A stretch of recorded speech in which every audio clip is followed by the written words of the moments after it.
So as far as like kind of finding balance with like the family, I think it's really just as simple as anything else that you want to prioritize. Like, for me, my schedule is everything. Like my calendar is everything. Like if I don't have my calendar, like I'll be very lost that day in terms of like what's coming up next and what do I got to do. So I think just like anything else, whatever you prioritize, like, however you got to do it, whether somebody just has a piece of paper every day that they write down their schedule on, or whether they have a calendar on, on their iPhone or whatever the heck it may be, like you just got to put that time in there.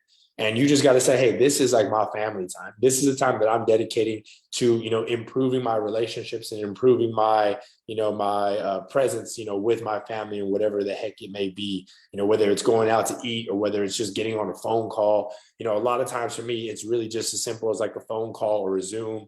My mom actually just purchased a home here not too long ago as like a second home. So she probably comes out here like once a month or so. So obviously, like when she's here, we try to make it a point where, hey, you know what, Friday night or, Saturday morning or Saturday evening, like we're going to go get breakfast or we're going to go eat dinner. Or, for her, I think this kind of maybe goes back to like, like love languages. I don't think we spoke on that yet. I know it's kind of like a random thought, or, some people might not have any clue what the love languages are, but it's like a book. I have not read it. I have only been told secondhand from my fiance that basically everyone feels loved very differently, right? Some people want to be, hear words of affirmation. Some people want to like feel like physical touch.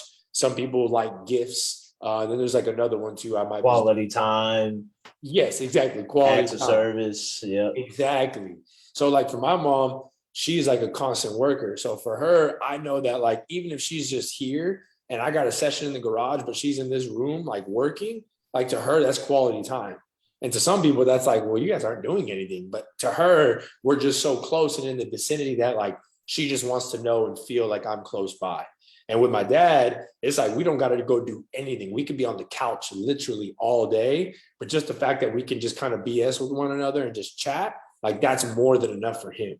So I think, it's just kind of all about finding like, what makes or the people that you really prioritize and want to be around and spend time with, like what resonates with them the most. So like figure that out. And then from there, just make it part of your schedule. Obviously if you're in the same city, it makes it a little bit easier. If you're not, might be a little bit more challenging, but nonetheless, making strides and just showing that person or showing that portion of your family how much you care, I think is more than enough.